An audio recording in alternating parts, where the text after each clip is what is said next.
wedding anthem.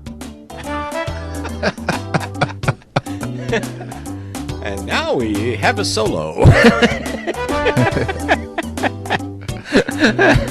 From the John DeVita Broadcast Center, welcome, ladies and gentlemen, to another broadcast of Armchair Experts with Jim Leon and Rich Massaro on the Windy City Hometown Entertainment Network and Jack FM 89.7 WRHS FM Norwich on Wednesday, June the 3rd, the year of our Lord, 2015. And now, here they are, live, in person, and once again, breathing on their own without the oxygen tank, Jim and Rich.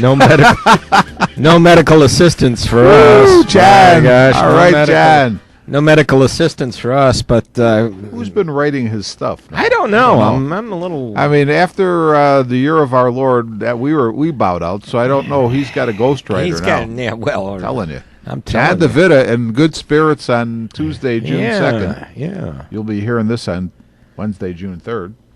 So what are we going to talk about yesterday? I don't know. What do you want to talk about? We had our what we laughingly referred to as show prep yesterday, but we wandered off when what's his name? Pete came in. Pete. I mean, you're going to have him on the show And sometime. Pete, Pete started out with you talking about the Johnny Horton song, "The Battle of New Orleans," stuck in your head. Yeah. And then we went off into movies and Robert Wise and Orson Welles and Wise directing some scenes in The Magnificent Ambersons. I didn't realize how many... I'm not a big guy on directors, but I didn't realize how many great movies that Robert Wise... And, the name is vaguely familiar. The name is familiar, but I didn't realize all of his some credits. Really good movies. I was going to say that it must be something about the name Pete, because I used to work with a guy who was on a trivia team, and they played out of a bar, Teaser's Bar on Higgins Avenue. Yeah, They would play other bars by TV or internet or whatever you want to call it. And they had a guy on their team. I don't remember his last name, but his name was Pete also. He was an attorney. And he was such a well-known trivia player that one day I come to work, and the guy I work with, Austin, brought an article. It was an article from either the Sunday Sun-Times or Sunday Trib. And it was like in the middle of the paper somewhere, but a fairly long article about this guy just being so well known as a great trivia guy. And I said to Pete, it must be the name Pete because, this guy was a Pete as well. So, Pete's must be great. I don't know, but he really, the stuff we started talking about. Yeah, anytime you're talking with Pete, it's that way. The stuff we started talking about just triggered on because of a song that you were. Yeah, well, you don't know, Jim, obsessed with. I think that's what that noise was I was hearing. John had his clothes in the dryer. I think a good conversationalist. You've traveled in your life, and you to kill time in the evenings. You probably went down to the hotel bar, to a local bar. Me hang out in a bar. You always find somebody that you're able to have a conversation with. I mean, those people who are in business and whatnot, who are used to talking for a living, you can start a conversation any old time with somebody like that. Yeah.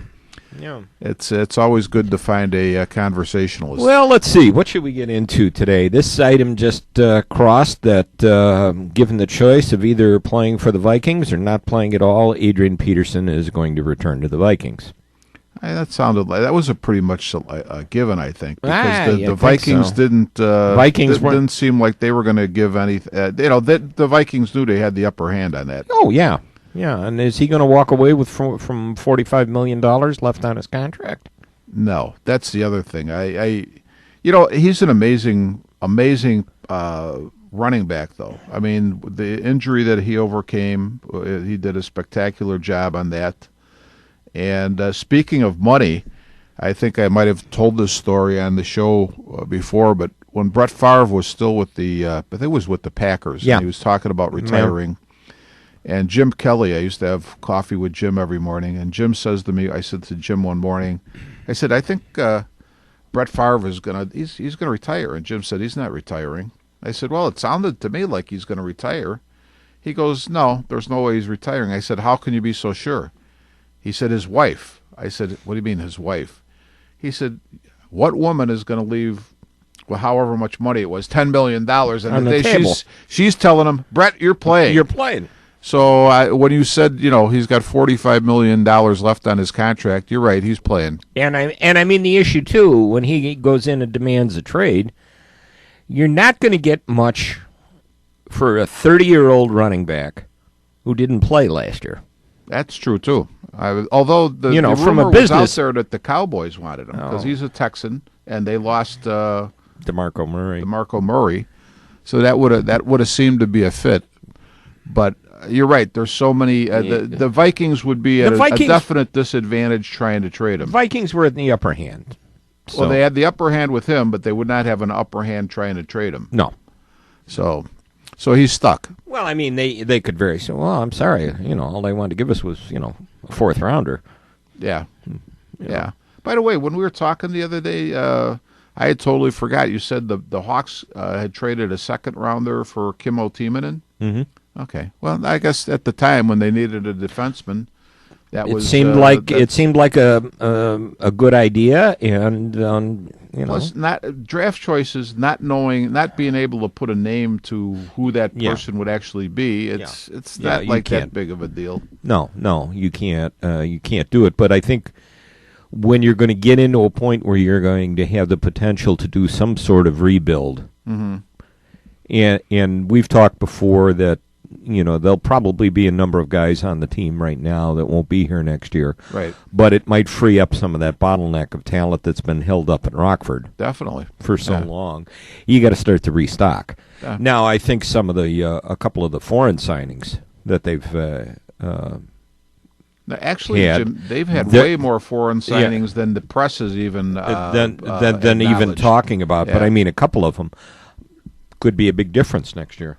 And solve some of the salary cap issues. Oh, definitely. I was going to say, did you see? I know you glanced at the paper real quick before we started, and I was here a little bit before you. I see that they're talking again that Van Riemsdyk is possibly going to be ready for these. But I'm not so sure with all the time that he's been off.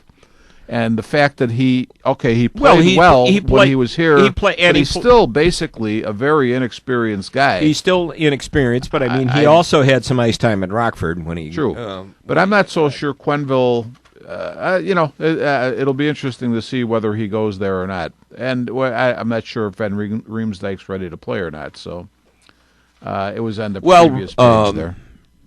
Rundblad didn't look like he was ready to play either. Now the big question: will Timonen get an opportunity to get his name on the cup? Oh well, I think he's got to play in one game. Yeah, I think they'll make that happen. That happen. So I don't think that's. He didn't play enough. He didn't play enough games with the team to qualify for it. But he, if he doesn't play one game in the finals, I would say that Timonen, even though his skills are obviously diminished. Has enough respect. The way the Hawks run their organization, he's got enough respect that they will get him his name on the cup should they win it. Whatever happened to Carcillo? He's hurt, I believe. He's injured again. Oh, okay. Yeah. Okay. Yeah, pretty sure. He's the doctor of the dials just comes walking back in. He's back here. Okay, he's got... Solves the roofing problem for somebody that we were talking about. Yeah, I'll tell you, this man is just... He is a fund of information. No doubt about it. I wonder, when he's on this side of the mic, I can imagine that you're getting... John and Pete might be a good combination. John and Pete would be an interesting trivia team. We'd have movies and big bands covered. Big bands, plus anything to do with fire department. That's right. Anything to do with the fire department, John would be able to handle that. Yeah, anything on the CFD, and we'd be in good shape. Pete would be talking about movies. He'd probably have movies relating to fire departments that he could talk about then and tell you who played the fire chief in such and such a movie, starring Tyrone Power or something like that. The problem with John and Pete is they're reverse vampires. They won't come out at night. I mean, or it's very difficult to get them to come out at night. I know John, we get when we do the basketball and football games. Yeah. And Pete, he likes to just pop in unexpectedly at night. So I don't know. I don't know if we can get them both together or not. I think it would be a fascinating trivia team. All right. I think so, So, too. all right. So there's like a hockey game that's going to come up here Yeah, Wednesday. Wednesday night. Yeah, what do you think? It's going to be a good series. I think so. I was watching before I walked over. I had CSN on, and they were talking to some of the Tampa Bay players, and boy, everybody. It's interesting. It's interesting this time of year because you're not hearing any trash talking from anybody. Yeah. Everybody has a tremendous amount of respect for them. Yeah. One of them is saying, well, they've got 4 world-class players on their team and, a great goaltender. Mm-hmm. They said it's going to be a great series.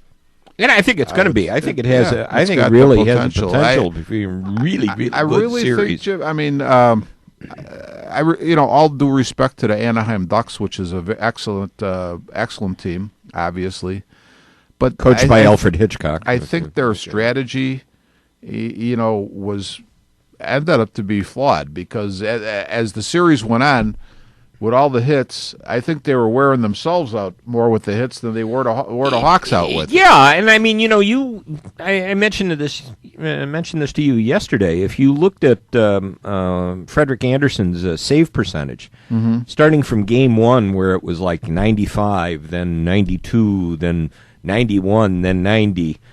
And by the time we got to Game 7, he was only saving about 80% of the shots at him. I think it's the old thing: shoot at him enough, good things happen, as Edzo says. I think the Hawks. There's 2 things: they wear you down, and I think they have they're perverse enough in a sense that when they see, hey, we're up against the hot goalie, which they've done numerous times over these years. You know what? I think they take it as a personal thing, like, okay, we're going to make the hot goalie not so hot. Dubnyk was as hot as anybody could be. Oh, when yeah. we went into the Wild Series, and they broke They handled that spell. him. And Anderson as well had been. I think Anderson was probably the main reason that the Ducks were where they were at, and the Hawks finally handled that situation. Yeah. So. It's interesting. I think the Hawks are they're the type of guys who they like a challenge and they want to take it on. So I'll tell you what, when they were down 3-2, I'm not saying that I thought they were done, but I said, man, you know what, to take 2 in a row, and then actually we had to take 2 from Anaheim on their own ice. Because we had won that early game, and then it looked like we were going good, and they came back and held serve at our place right away. Yeah. And I'm thinking, man, but the Hawks just love a challenge. They are, what a group of guys. Unbelievable. Just unbelievable. I would tell you this. I love, when I was a kid and I first became familiar with hockey, the Hawks had guys like Bobby Hull and Stan Mikita and Glenn Hall, and loved that team. But in my mind's eye, as much as I glamorize things from the 50s and 60s, I don't think that team could hold a candle to this team. No, my opinion. Seriously. It was kind of interesting last night too. I was prowling around a little bit on YouTube, and I looked at some hockey videos.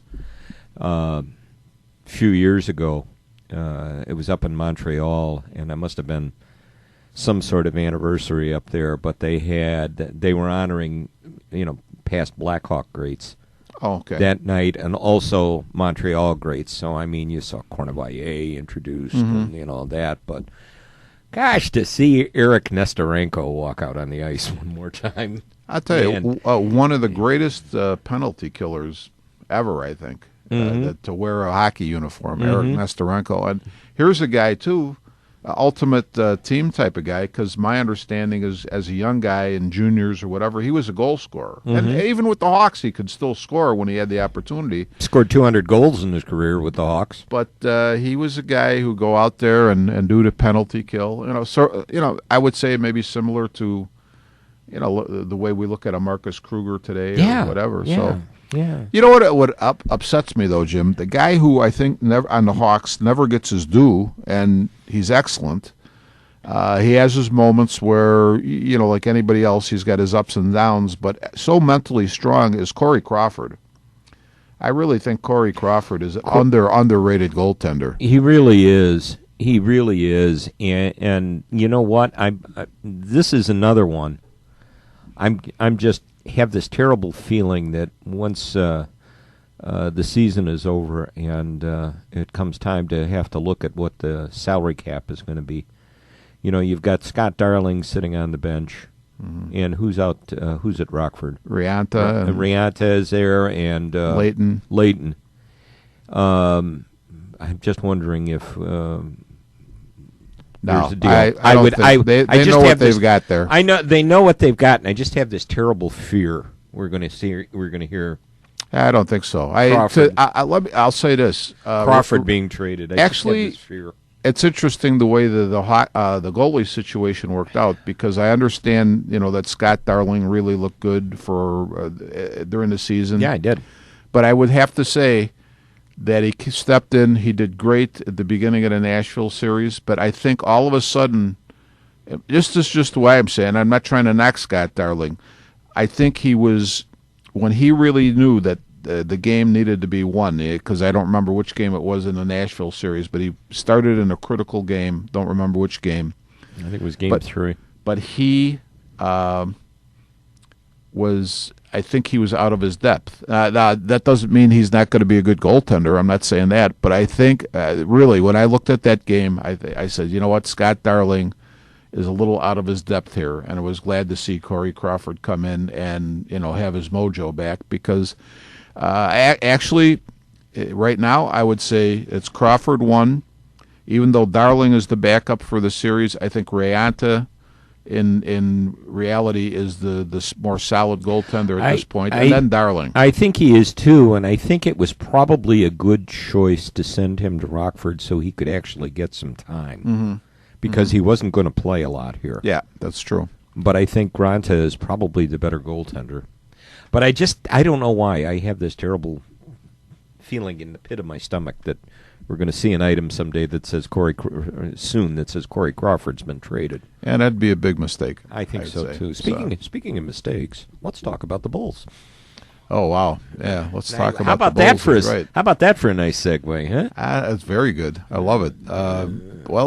I think the Bulls actually. The bigger mistake, I think, in the whole Bulls thing is the way they did this whole thing. It's not that it was done. Yeah. It was the way it was done. Right. If you want to get rid of a guy who's probably has been your best coach since Phil Jackson was here, and how could you make a mistake with the team that Jackson inherited? Just don't publicly poison him. Yeah. Poison the waters for him to get a job. I mean, if I were Thibodeau, I think I'd just sit back and say, well, let me just take your $9.75 million or whatever you owe me I'll just sit here for the next 2 years. He may, but my sense of Thibodeau is, I think he's a basketball junkie. Oh, he's a junkie. Yeah. He will, on his own volition, be somewhere next year. Well, I know he'll be working with USA Basketball. Okay. During this period, he's going to be doing that, and he'll have some opportunity that comes down the road. I know the Denver job hasn't been filled, but he hasn't expressed much interest in it. I'm still thinking that even if Cleveland wins, David Blatt, he may be the other one I saw that might be a logical one for him. Is the T-Wolves. He had been an assistant with the T-Wolves. The T-Wolves have some good young talent to work with. There's some talent on there, but I think Flip Sanders says he still wants to coach. Yeah. I would say this. Just like as you said, Jim, I don't have as much problem with the changing of coaches, because I sort of view this in a similar, I'm not saying exactly, but in a similar way when Doug Collins was with the Bulls and they changed for Jackson. I don't know that Hoiberg, who looks like the guy, he's going to be the guy. He will be the guy. He'll be introduced today. I don't know that Hoiberg will have the same effect on the team that Jackson had to maybe put him over the hump. But what I'm going to say is this: you know what you had. You had a very successful coach, and I would say this: you could get Red Auerbach, Phil Jackson, Popovich, whoever. Dr. to coach James this team. Naismith. As long as LeBron James is in your conference, you're going to have a tough time getting past that. We talked about this yesterday over coffee. I think I've said this on this show before. The Bulls may be in the same position that teams like the Knicks and Pistons found themselves in when Jordan was with the Bulls. Very good teams that are not going to get past the team with Michael Jordan.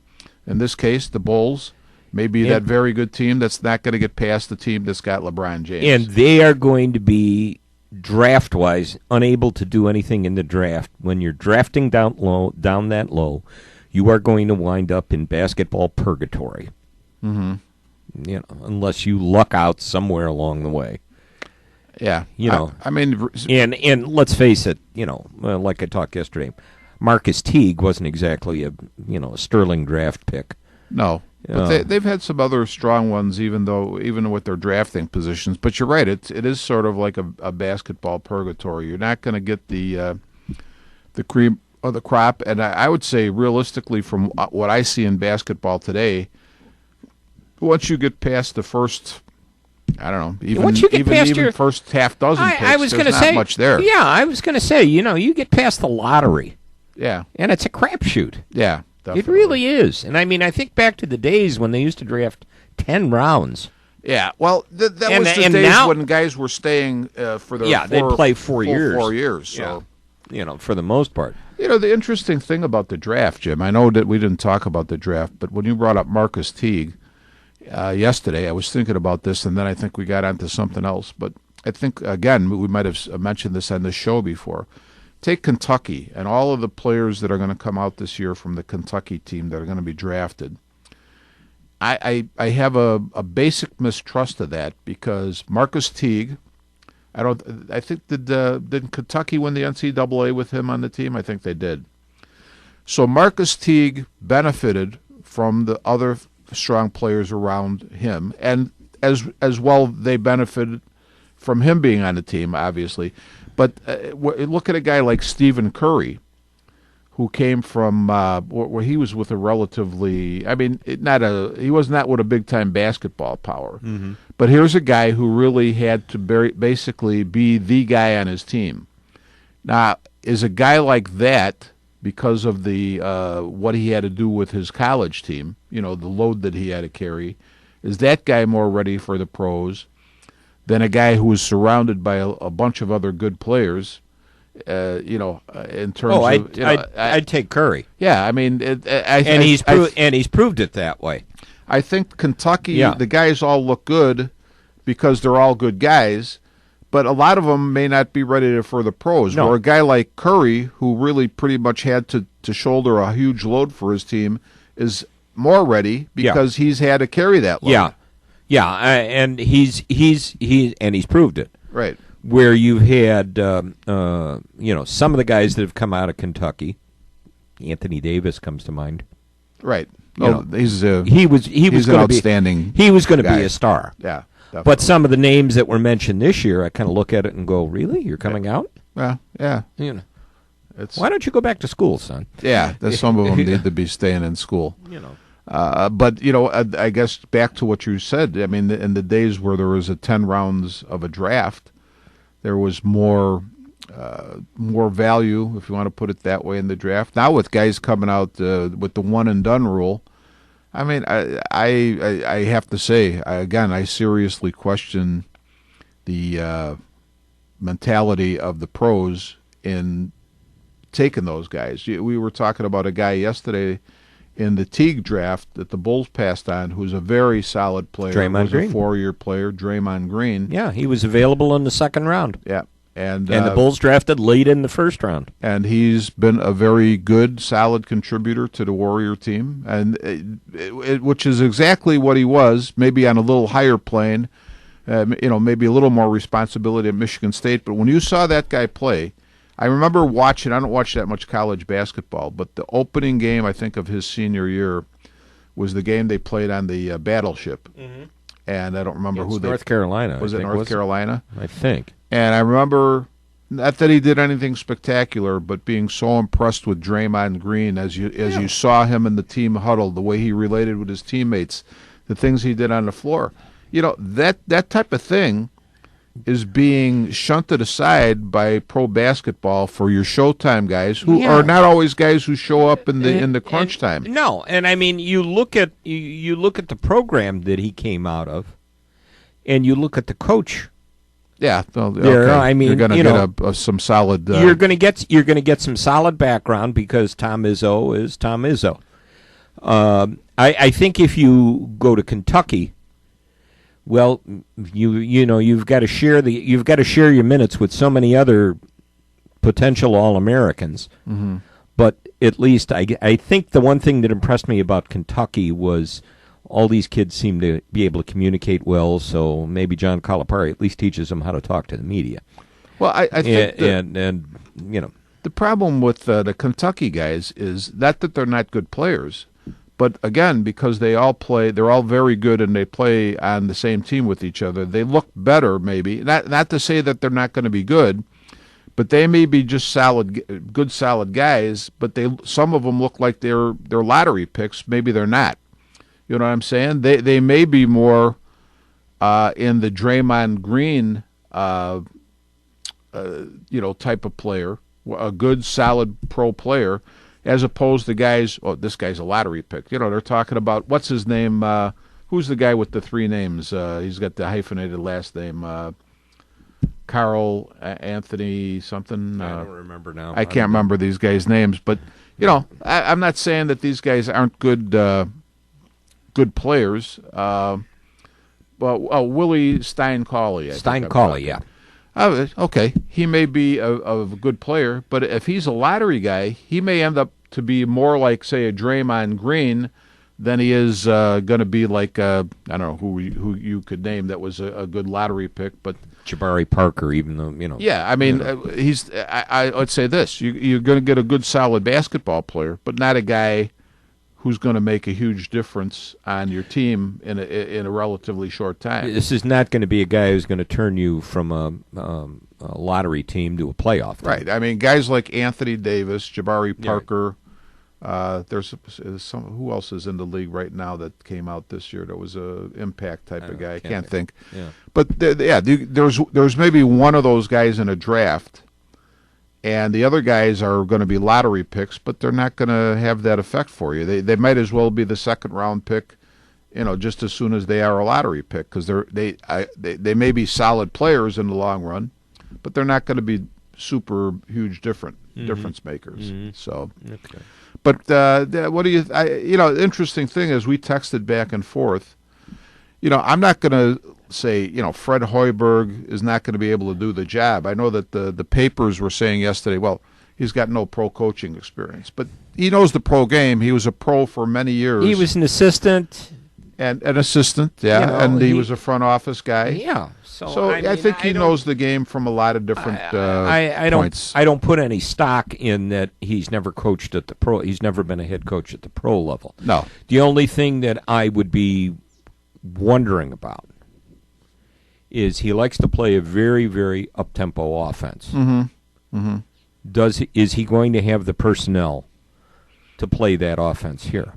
Yeah, in other words, you're saying, the question that you're not expressing right now, but probably you would is in your mind is he going to adapt to the personnel that we have, and then are we going to try to transition the team into the transition type of to what he needs? Wants? Right. But I mean, when you have Paul Gasol and Jimmy Butler and Noah and those guys, you're probably not going to play that up-tempo game. At least with Gasol, you know what I'm saying? Not when Gasol's not with there. Gasol there. So, are we going to get a mixture? When Powell's in there, are we going to play one way? When he's out of there, are we going to play another? Which wouldn't be a bad thing.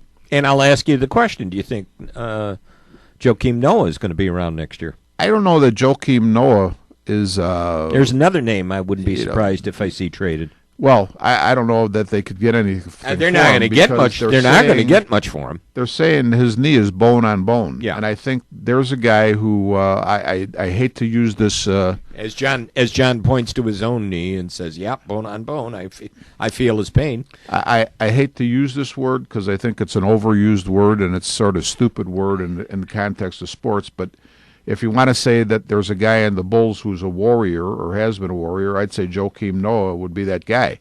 And because of what he's done and the effort he's put in over his college career, his pro career, he's had now the knee issues. And I don't know. Joakim Noah, I hate to say this, but if his knee is that bad, you may not ever see the same Joakim Noah that you were used to again. After knee surgery, no, you may not be. And I mean, he's had the constant problems with the plantar fasciitis. You know, the guy's played hard, but it's taken its toll. Yeah. Now the guy, I would say this, and again, he's a guy that I'm not like totally a fan, but I'm not, I don't down the guy. And I said after his first knee injury that they should do this, and I'm going to say it again, is the guy they should dangle out there while he's still got some value. Because it seems like if you listen to the media and if what they say is right, people still think Derrick Rose can come back and be similar to what he was. Not going to happen. But I'd say, you know what? Trade Derrick Rose and get happen. A couple of guys. Not going to happen. Yeah. Not going to happen because nobody's going to want to pick up $16 million contract. Oh, that's the problem. That's the problem. Not going to happen. But I'll say this: There's 2 years left on his deal. Here's the thing, Jim. With Derrick Rose, you're not talking about. And again, I'm not trying to down Derrick Rose or demean him.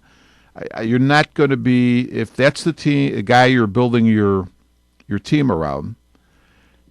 A quick point guard who's his game is basically offensive game is inside, as opposed to him being a dead eye shot. If he had a killer jump shot, a consistently killer jump shot, I'd say something different maybe. But his game, as it's constituted right now, you are not going to win, consistently win championships with him as your main guy. No, I don't think so either. And I'm not trying to put him down in any way, shape or form. It's just not the nature of the game. Yeah. Let's take a break.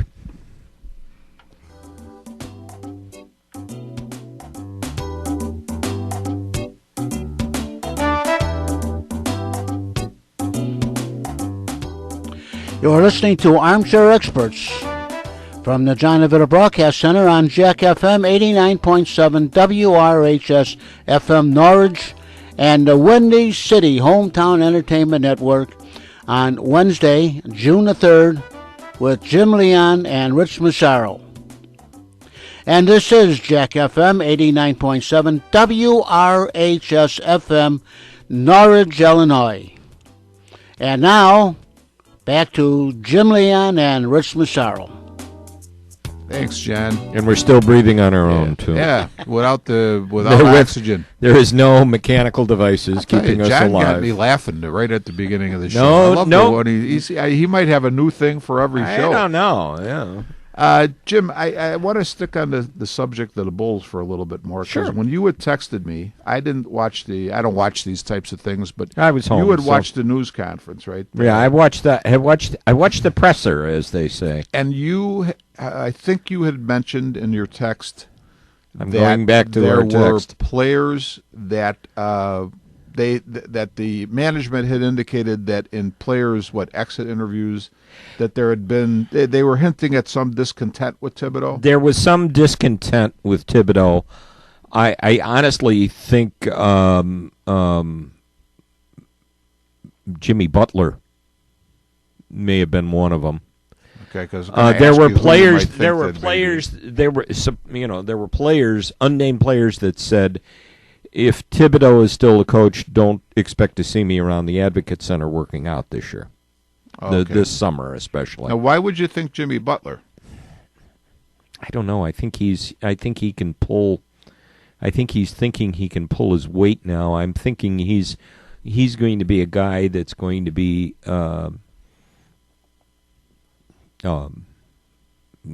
getting a max contract. But the other issue too that bothers me, you go back, and the one thing I texted you is I said the other story regarding the minutes issues goes back to training camp, where as I referred to the Garpax, the dynamic duo, were having meetings with players telling them that they have their best interest and Tibbs doesn't. Mm-hmm. So the poisoning was starting right then. Okay. And I mean, you go back to this issue with Hoiberg. Now, I'm not going to say it'll be interesting. I don't think I'm going to get a chance to watch the press conference today. I'm going to be out and about, but if they have it on the radio, I'm going to be listening to it. I'd be curious to see how the press goes. Mm-hmm. How the press conference goes, but they were the way the stories go. They were negotiating with Hoiberg while Hoiberg was under contract, and his damn season hadn't even started yet. Oh, that's what. Yeah, I've heard the same. I've read the same stories. So, I was going to say the one Jimmy Butler by what he produced on the court this year. I'm not so in agreement with you that Jimmy Butler might be the guy, but when I watched the Milwaukee series and Derrick Rose would come off the court, and I would just see sort of the chemistry between, or maybe in this case, the lack of chemistry between Rose and Thibodeau. I'm thinking maybe that he might have been the one. Maybe he was the one. Situation soured a little bit because the other thing is I don't know whether it was physically he can't do it as well anymore, or the fact that he was tired of doing it, didn't want to do it. Over the course of the season, as you saw the games, you read about the games, there was some real questions at times about his defense. And that would indicate to me, just as an outsider looking in, obviously, but when that starts to happen, you're starting to say, well, this guy had bought in for a long time. Maybe he's not buying in anymore. That's very possible. And he could be the one that's saying it. It's interesting, and I made a point of this too, that I was really, really surprised, and I was really, really disappointed in the statement that Reinsdorf issued. Yeah. That to me, I thought, holy cow! What are you trying to do to this guy? Mm-hmm. And I made a point too that I said, when I texted you, I said, if you are part of the inner family, mm-hmm. the Reinsdorf, you can really screw a lot of things up. Sure. And you continually get a pass. I mean, what is this now? This is the fourth coach that the dynamic duo has had to hire. Well, who did we have? We had Vinny Del Negro before this. Vinny Del Negro was before this. And then Scott Skiles. Skiles was in there. And who was before him then? Trying to think. Well, they would be. I can't even remember. Yeah. I'd have to go back and look. But this is going to be like their fourth coach? Interesting too. We've gone up and down. Scott Skiles would be considered maybe the more hard-nosed type. Then we went to Vinny Del Negro, a little bit lighter hand.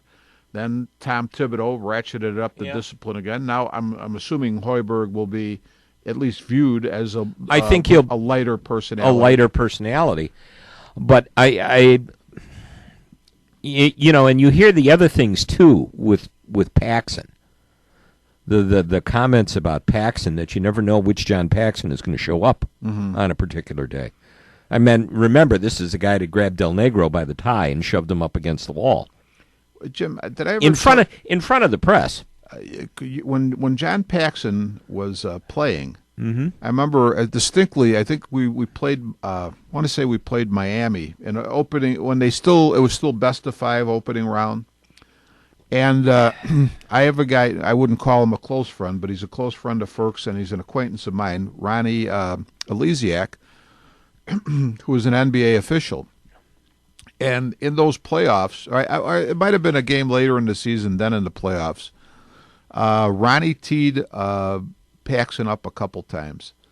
Well, my view of things at that point, I knew Ronnie, and he was a hard-nosed guy, And John Paxson, the way I viewed him at that point in time was, I thought, this is a mild-mannered, I'll just say it this way, white dude in a black man's league. Thank God, he's hanging on by his fingertips. Just because he can shoot. Because he can shoot. And I'm thinking, man, Ronnie is down on this guy for some reason. Well, now, the more that Paxson has been in the spotlight and you've gotten to know him more through the media, I'm thinking, well, maybe it was just Paxson being a jerk, and Ronnie saying, well, because Ronnie is a hard-nosed guy, I'm not taking this, and boom, teeing him up.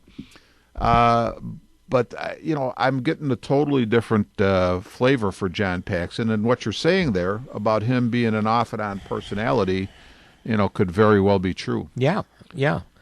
And, I think, like I said, Reinsdorf has had a reputation that if you are part of the inner circle, if you are part of the family, doesn't matter what you do. Mm-hmm. I gave you the example. I said, see Ozzie and Kenny.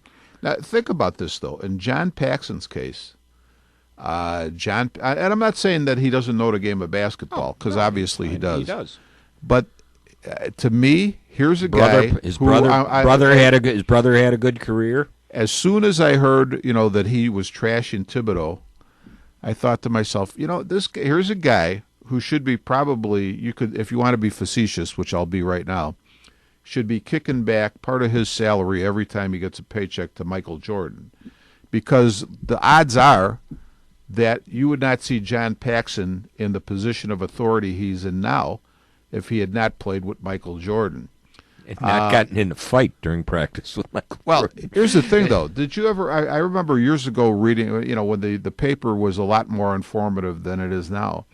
But they said when John Paxson was able to cut it on that team, and then Steve Kerr was in the same position, but when Paxson would come into the game, because he was not that good defensively, Pippen and Jordan would always be on the floor with him, and they would overplay to compensate for his lack of defensive ability. They knew they needed him out there for his shot-making ability. That would help them offensively. So they were willing to compensate and help him on defense.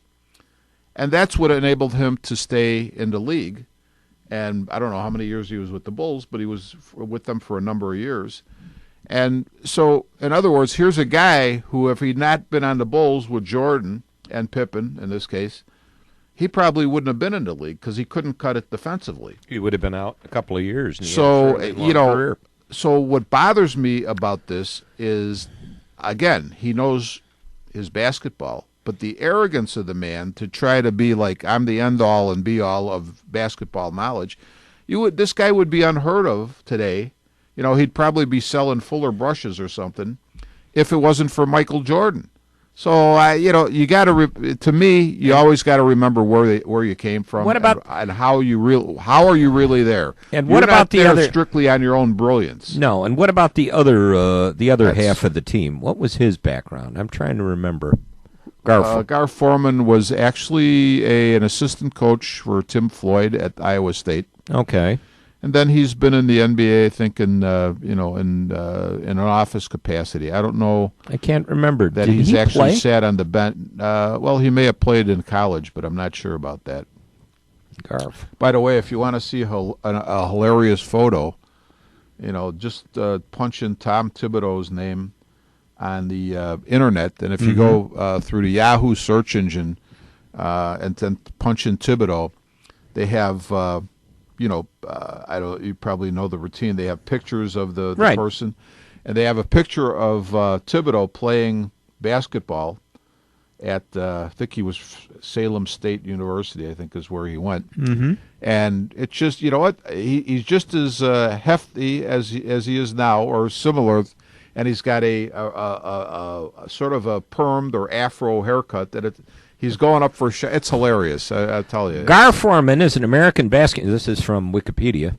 Gar Forman is an American basketball executive for the National Basketball Association Chicago Bulls. Forman was named GM in 2009 after being in the organization for 11 years as a scout, director of player personnel, and special assistant to the executive vice president of basketball operations. On May 10th, 2011, Gar Forman won the NBA Executive of the Year award along with Miami Heat president Pat Riley. His college career. Forman was an assistant coach under Tim Floyd at Iowa State. Mm-hmm. Before then, he had a scandalized tenure as an assistant coach at New Mexico State in the early 1990s. Forman was accused of directing staff to guide potential transfers through sham correspondence courses at the notorious Southeastern College of the Assemblies of God. Yeah. Or SCAG. SCAG. However, he was eventually cleared by the NBA or the NCAA. Mm-hmm. Yeah. Yeah, I remember reading that blurb on Wikipedia, and yeah, so so he's got some assistant coaching experience at the college level. He's been in the NBA as in various capacities for a while, and that doesn't mean that he's not knowledgeable, but he certainly has become controversial. Yeah. So. Gar Forman was named general manager of the Bulls on May 21st, 2009. Let's see. Forman and the Bulls signed free agents Carlos Boozer, Kyle Korver, Ronnie Brewer, Omar Ashik, and Kurt Thomas. Oh, I forgot about Kurt Thomas. Yeah. And while trading for C.J. Watson. Mm-hmm. C.J. Watson. They've. It's not to say they haven't done some good things. They've done some good things. Yeah. But their handling of this was not good. Their handling of this has been, kind of a disaster. And I got to give, you have to give credit for Thibodeau taking the high. Taking the high road. I got to say, everybody's impression of Tom Thibodeau from his sideline demeanor and whatnot, and the fact that they know that he is a demanding coach. Automatically that seems to translate in some people's mind as he's not a nice guy. But every time I've ever heard him speak, it's like Brian Kelly, who's the head coach of Notre Dame, who's not one of my favorite coaches. But when you actually hear the man speak to the media, he's always well-mannered, he's always well-spoken. And I would say pretty much the same thing about Tibbs. He's not being cocky with the media. He's answering their questions. He's calm, and I think that he's a different personality than you would think. He's obviously wired differently than most people. I don't think he's. I think what they're looking for here is somebody who's. I don't know. Are they looking for somebody who's a little bit slicker than the rough edges that Thibodeau might have in the way he deals with the media and the way he deals with anybody? I don't know. Well, I don't know. I don't know either. So, but I wouldn't say any coach, no matter who you name. I would think they're all fairly demanding. I mean, most of them have been players at some level, so they understand that you need to work. That's right. And do your job. There you go. What was that? Do your job. Do your job. That's right. That's a good philosophy. I'll always remember that's what I'll always remember. Listening to Tibbs. Do your job. Do your job. And speaking of teams that seem to have the Reinsdorf effect. How long is Robin Ventura going to hang on as the Sox manager? You seem to think now. A few weeks ago, when they got swept by the Twins, I thought that's it. I thought that too. I honestly thought he can't survive this. Mm-hmm. But you know what? When Robin gets whacked, and it's going to come, whether it's during this season or at the end of the season, Robin will be reassigned to a position. He's a Jim, guy. He's a guy. He's a family. The way the Sox play, especially on defense, and they've done this consistently in all the years that he's been with. Maybe the first year, no, because he was picking up some of Ozzy's guys. But under his tenure, their defense has been absolutely well, I wouldn't say horrendous, but it's been bad. It's been bad. And, Horrendous is a good that word. would, that indicates to me that doesn't mean, again, that you can't manage in the major leagues, but you don't have a real steady hand on the the ship's you're not You're not the ship steering the ship. Now here's because the big thing is, the one thing that you can really correct and make sure you correct it is those the throws that don't hit the cutoff man and the stupid plays. Those are things that I think a manager has a little bit of say-so on. Now, let me ask you this question, because we were talking about the issue of Hoiberg and his lack of pro coaching. Mm-hmm. Is the fact that how much does it play that Robin never managed and never even coached? In this case, I think it. I would say not in every case, but in this case, it's huge. It's huge, and I don't really care who is on his staff.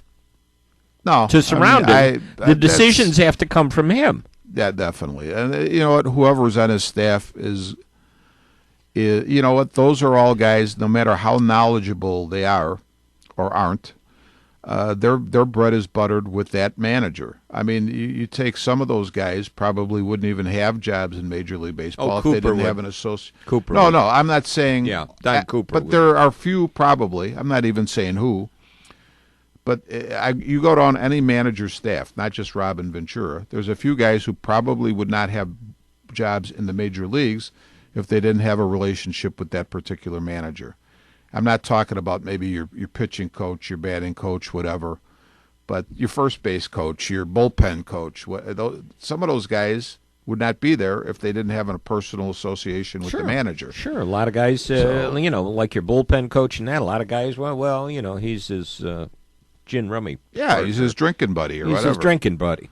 But I mean, I would say this by again an outsider's impression, because that's strictly what we are. Obviously, I mean, there's a lot of guys I've seen in the major leagues in the time that Robin Ventura was there that I would have maybe picked out as potential managers as opposed to Robin Ventura. Where he came from, how he got that job, I have no idea. Because to me, he was an unlikely candidate. And I think they were maybe trying to replicate what happened with Ozzie a little bit. Those are two different personalities. Yeah, they're two different personalities. And, geez, Ozzie already had at least coaching experience. True. In the major league levels. The other thing is, I'd say this. You're talking about a shortstop versus a third baseman.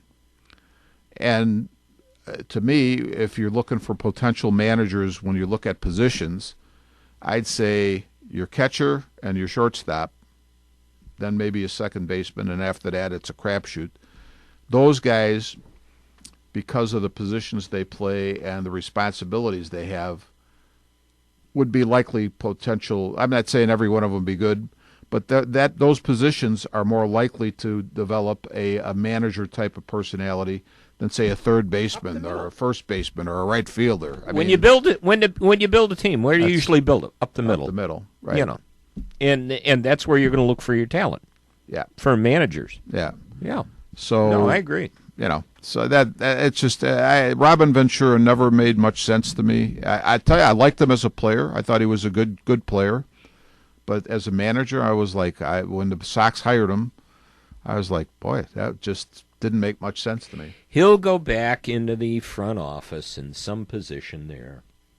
He'll be, Buddy Bill's assistant or some scout, and he'll be out on the road, and he'll be quite happy, or he'll be an area scout wherever he lives. Well, I mean, look what's happening with Dan Jennings. Here's a guy who. Well, let me say this. I would say, baseball, I know baseball, we all know baseball. I think in a rudimentary sense, if all of a sudden we found ourselves in a major league dugout, we could make decisions, and I think game decisions, a lot of people could make those. But I think in terms of, say, handling a pitching staff, deciding, things about, how to use your pitchers and whatnot, I think that, and the big knock on Jennings is, his He's experience. He was a high school coach. No, the Marlins manager. The Marlins manager, Yeah, right? just to let everyone know. To let everybody know, He was their general manager, or he is their general. Still their general manager. He is their GM. But I mean, I think it would be those things would be a little bit more difficult to handle. And the other thing is, I would say this: there was a time when a major league manager, always obviously had to handle a pitching staff, even though the game has changed in terms of pitching. Always had to put a lineup out there, decide who's going to play and where they're going to bat and all that stuff. But I think the other thing is, in terms of because of the salaries and because of the media that's involved today, you've got to handle the media. You have to deal with agents because agents are probably going to be in your, I don't want you to overpitch my guy, or I don't want there's a lot more to coming at a manager today than there was 40 years ago. So to just drop a guy with only high school managing experience into that position is a little rough. I think it's rough for him just being the GM with high school high school coaching experience. Yeah, but I think the GM position, you have other skills that come into play there. True. That he may possess. True. He may also have had besides his high school experience, he may also have had some scouting experience too, which would help him in the GM's role. Yeah. The GM that's a totally different ballgame. Yeah. But Robin Ventura is even in a more of a behind the eight ball situation because he didn't even coach at high school, college, or anything. No. He's never managed anything. No. So I don't know. I don't know what you can. Really I keep expect. hearing. I keep hearing. Maybe the next manager will be Gardenhire. Well, they've got Jim Thome and Jim hired. That's Thome, a possibility. I don't. But again, okay, no managerial experience. Yeah. He's the ubiquitous special assistant. Yeah. What does that mean? Yeah, well, that means they like Jim Thome a lot. Okay, he's in the family. He's in Yeah. the family. So. Hey, it was interesting. Just speaking of people that seem to, in the Reinsdorf family that seem to be able to screw up and hang on a lot. It was so interesting this week. The other day, I turned on the Sox game and Hawk wasn't on. And who I forgot. That was Chuck Swirsky. He's a great announcer. Swirsky and Steve Stone actually talking about baseball. Jim, that's going to be they're already laying the groundwork for Hawk to retire, which he's going to do, and Swirsky will probably be the guy. Hawk actually said prior to this season that he wasn't going to travel as much. Yeah. And then with the signings they had during the offseason, he said, well, I want to see this team.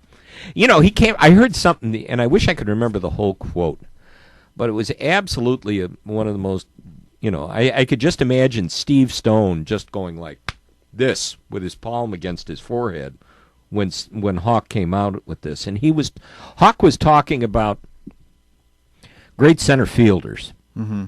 And the people that he named, the three people he named, one of them I can't even remember the other two, but he also named Willie Wilson. And okay. Steve Stone said, well, you got to leave room on that list for a fellow named Willie Mays. And Hawk said, well, I got to tell you, I just never thought Willie had the speed. Holy crap. Oh, my God. I just never was impressed by the speed Willie had. Now I'm thinking, I remember a play in the 1954 World Series where he took off and caught a ball on the dead run in deepest center field in the Polar Grounds and spun around and threw it in. Yeah. Plus, you know what? I think, and no disrespect to Willie Wilson, not only did Willie Mays have the speed, but I believe that throw, he either bounced it to home plate or it came in on the fly. Yeah, I can't remember the whole thing. Because a lot of people who saw that play, everybody talks about that catch, but people say, you forget the throw, which was unbelievable. And again, no disrespect to Willie Wilson, a very good center fielder. Yeah. But I have to believe that Willie Wilson would have had to throw it twice to get it where Willie Mays threw it once. I mean, seriously. I heard that, and I'm going, what? What did he say? And I can just see Steve Stone going, "Oi." Jim, before we go, because we're getting close to being off the air, before we go, John will let us. Hey, you want to stay? Yeah, whatever you guys want to go. When Joe Madden first became the manager of the Cubs, and the press was praising him, and then the first game was definitely the Cubs laid an egg in the nationally televised game with that the was Cardinals. an awful game.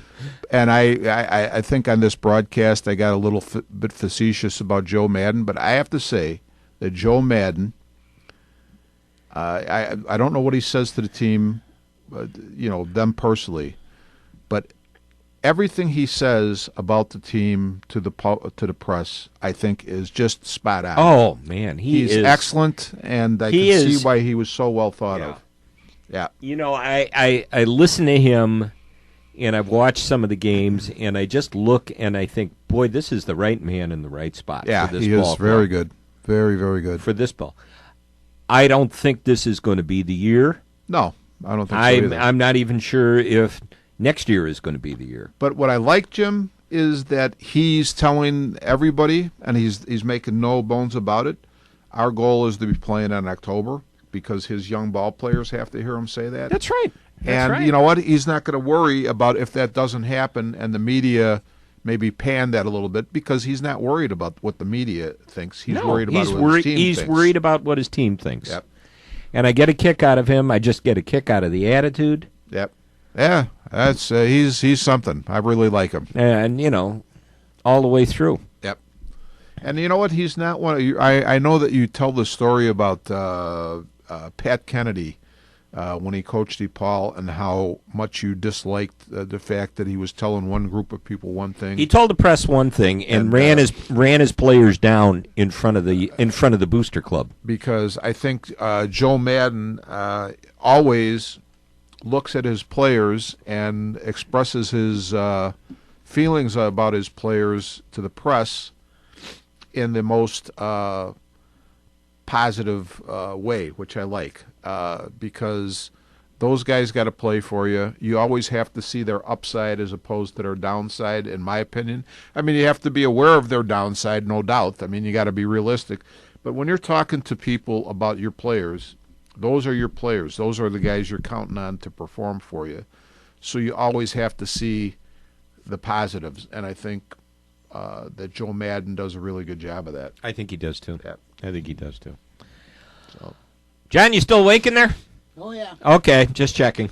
Checking. I just wanted to make sure in case you nodded off down there. No. If you nodded off, we were going to start talking dirty and see if you... No.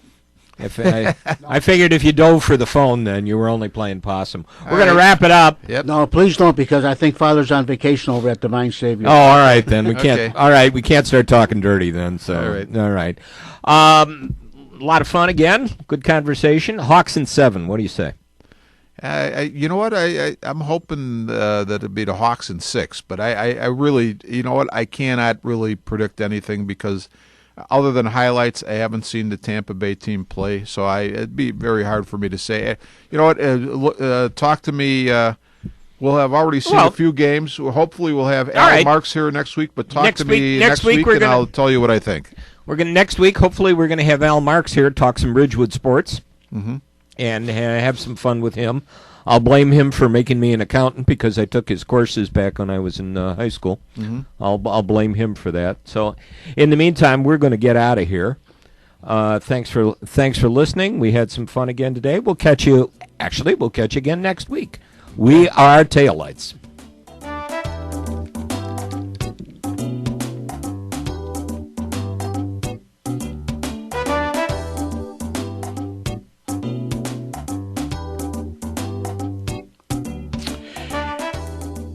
You have been listening to Armchair Experts from the John DeVita Broadcast Center on Wednesday, June the 3rd, the year of our Lord, 2015, on Jack FM 89.7 WRHS FM Norge and the Windy City Hometown Entertainment Network, with the WRHS FM sports announcers Jim Leon and Rich Massaro.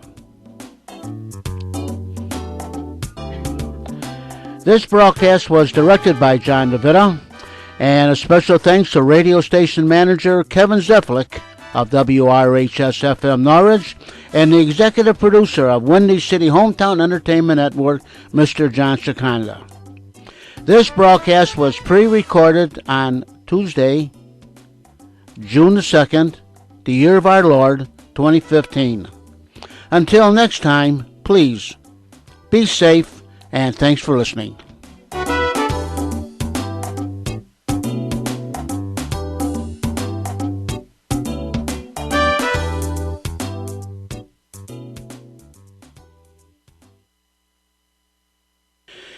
And this is Jack FM 89.7 WRHS FM Norwich, Illinois, a Ridgewood Community High School radio station.